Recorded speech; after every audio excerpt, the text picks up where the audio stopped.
Incident reports are the backbone for allowing residents' life to have a full picture of what is happening in the buildings. Your IR is one piece to a giant puzzle, and the supervisor pieces that puzzle together with the information you provide.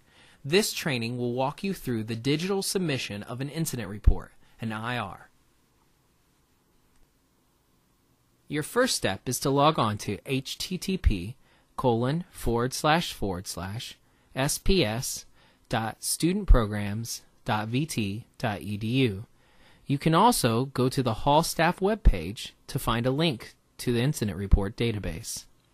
Then you will use your VT login to log in as you would for Hokie Spa. Next, you will need to create a unique login password.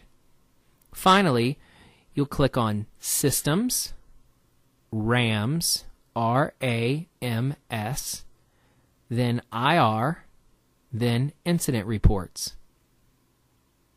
After logging in, this will be the screen that greets you as you enter the system. It is an overview screen that will show you IRs that have been submitted. Notice that the status reads pending.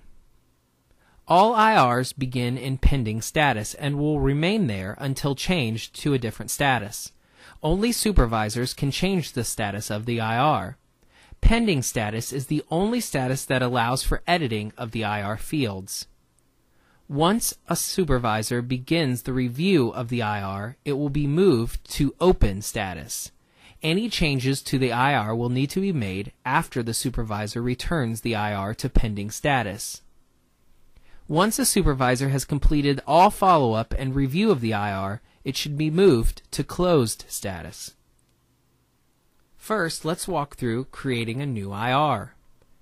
Click on the Info tab. It will automatically show the status as pending and the incident number as empty. The IR number will generate after the entry is saved. The supervisor will select a category that best reflects the primary element of what you are reporting. They will do this after you have submitted the incident report. Submitted by and on should automatically populate with your information and the time and date. Under Building, please select the building from the drop-down menu. Under Room, you can select a room or type in a specific area, such as Bathroom nearest room 0345. Under Incident Date and Time, you can choose from the calendar function and will be instructed as to the format of the time entry. Next, we're going to talk about inputting information for the people involved. First, click the Persons Involved tab. Then click on Add Person, and then click on Person 1, and this screen will open. To enter information for additional people, click on Add Person, and then click on Person 2, and so on and so forth. Choose either Student ID or Other. If it's a Virginia Tech student, enter the student ID number. If it's not a Virginia Tech student, enter the driver's license number or other form of identification. Be sure to indicate this in the notes section at the bottom. For their involvement, select either participant or witness.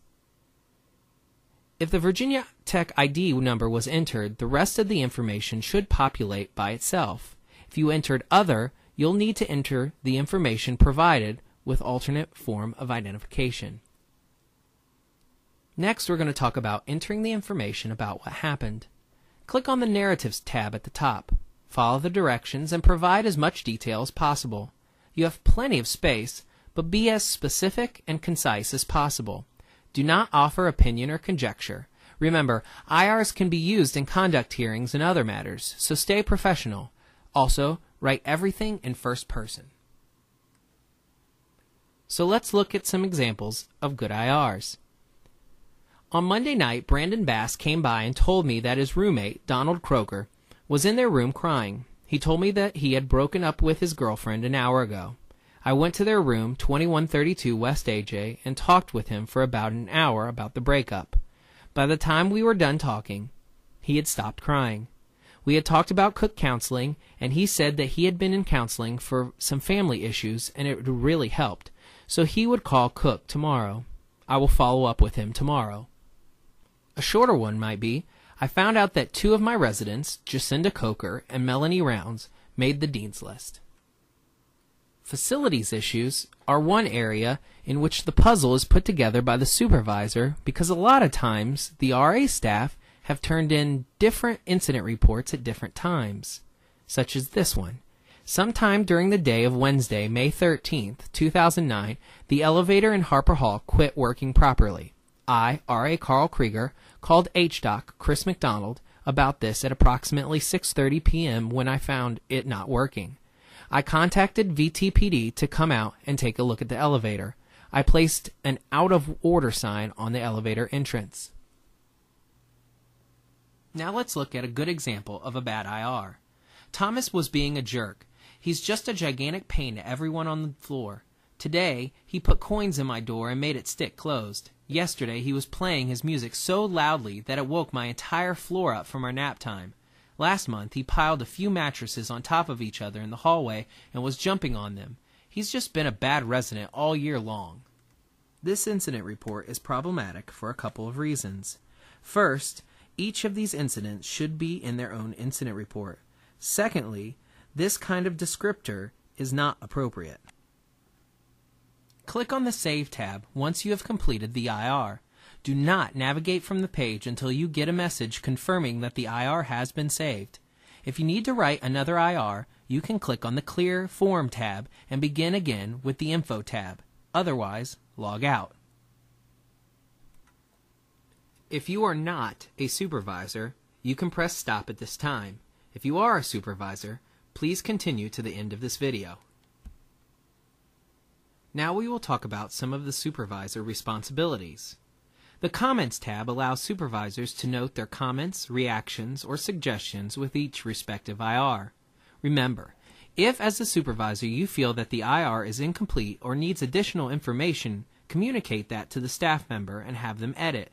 To edit, the status must be in pending, and it will show up in the Overview tab for the staff member when they log in. All changes must be saved in the Save tab. The Forward tab allows the supervisor to link the IR in an email to a stakeholder for their FYI or review. Only those with vt.edu addresses can be used. A message can be entered as well that will appear in the body of the email prior to the link to the IR. When the stakeholder clicks on the link in the email, only this IR will appear. The Link tab allows supervisors to link IRs together. For reoccurring facilities or roommate conflict, this can be a helpful tool to provide a useful history. If you have any further questions about IRs, please consult with your supervisor. Thanks for watching this video.